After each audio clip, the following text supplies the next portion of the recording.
আমাদের বাংলাদেশের চিকিৎসা অবস্থা খুব কঠিন, খুব করুণ। দেখেন অনেক ডাক্তাররা আছে, সরকারি ডাক্তার বলেন, প্রাইভেট ডাক্তার বলেন, ওনারা নিজেরাই চেম্বার করে রেখেছে, নিজেরাই ডায়াগনস্টিক সেন্টার করে রেখেছে। আবার অনেক কোম্পানিরা তাদেরকে কিনে নিয়েছে, যার কারণে দরিদ্র গরিব তারা সঠিক চিকিৎসা পাচ্ছে না। সরকারি মেডিকেল হাসপাতালগুলা সেখানে তারা সঠিক চিকিৎসা দিচ্ছেন না সেই ডাক্তারগুলা, কিন্তু কোম্পানিরা তাদেরকে কিনে নিয়েছে। যে ওষুধটা খেলে আপনার রোগ আপনার কমতে পারে বা রোগ ওরকম ভালো ওষুধের তুলনায় কম কাজ করতে পারে, সেই ওষুধ কোম্পানি তাদেরকে কিনে নিয়েছে, যার কারণে সেই ওষুধগুলো লিখে। অনেক ডাক্তাররাই আমাদের মাঝে হাসপাতালে খুঁজ নিয়ে দেখবেন যে কোম্পানির লোক লাইন ধরে সিরিয়াল ধরে ডাক্তারকে মানি দিচ্ছে যে ওই কোম্পানির ওষুধ তারা লিখবে, কিন্তু তার থেকে তো আরো ভালো ওষুধ আছে, যে ওষুধ যে মেডিসিন খেয়ে যারা রোগে আক্রান্ত হয়েছে তারা তো পাবে।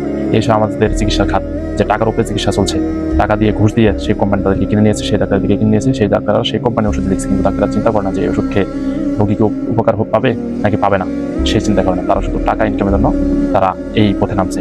সে তো প্রতারক, সে আমাদের খেয়াল করেছে সে ডাক্তার, যে ডাক্তার এই টাকার জন্য ডায়াগনস্টিক সেন্টার সেখানে যে ভালো চিকিৎসা দেয় টাকার বিনিময়ে, কিন্তু গরিব লোকেরা যাদের টাকা নাই তারা সরকারি হাসপাতালে যে সঠিক চিকিৎসা পায় না, তারা দেয় না।